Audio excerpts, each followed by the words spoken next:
Pour moi, ce n'est pas impossible, mais c'est la décision du président de la République, d'abord, et c'est la décision également du Parlement togolais. Mais je vais vous surprendre.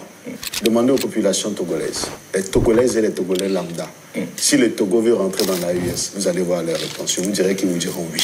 C'est un bel exercice. Je vais vous prendre au mot. Plus de 70%, ils vous diront oui. Le Togo dans l'AES, bonne ou mauvaise idée?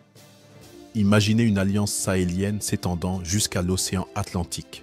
L'alliance des États du Sahel, AES, créée par le Mali, le Burkina et le Niger, pourrait intégrer un nouvel acteur inattendu, le Togo. Mais cette adhésion pose des questions. Est-ce une opportunité pour tous les acteurs ou un pari risqué?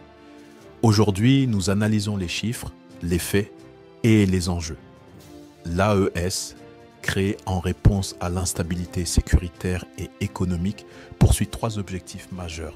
Renforcer la souveraineté régionale, réduire la dépendance extérieure, développer les économies sahéliennes grâce à des projets communs. Le Togo, avec son port de Lomé, l'un des hubs logistiques les plus performants d'Afrique de l'Ouest, joue déjà un rôle stratégique pour les pays enclavés comme le Niger, avec une croissance économique de 5,6% en 2023 et une inflation réduite à 5,3%, le Togo se démarque par sa stabilité dans une région souvent marquée par des crises. Quels sont les bénéfices concrets de cette adhésion pour le Togo et l'AES?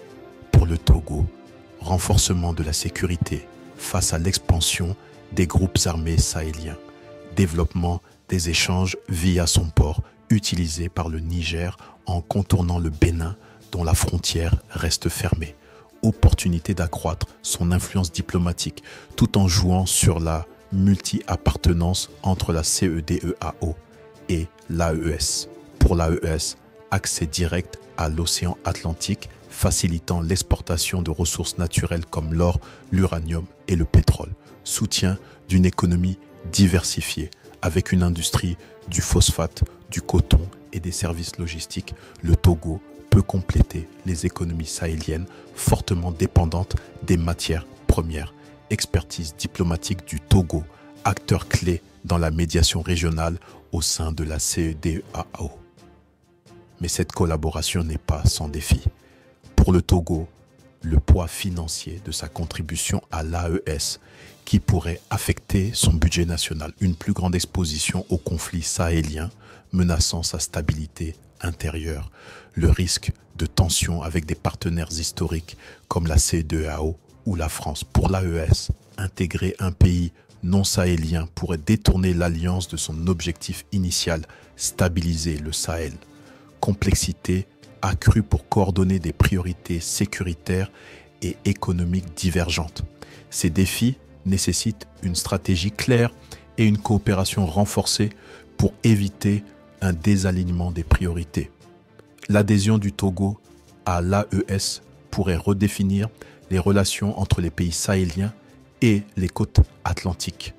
Mais réussir cette intégration dépendra de la capacité des acteurs à aligner leurs priorités.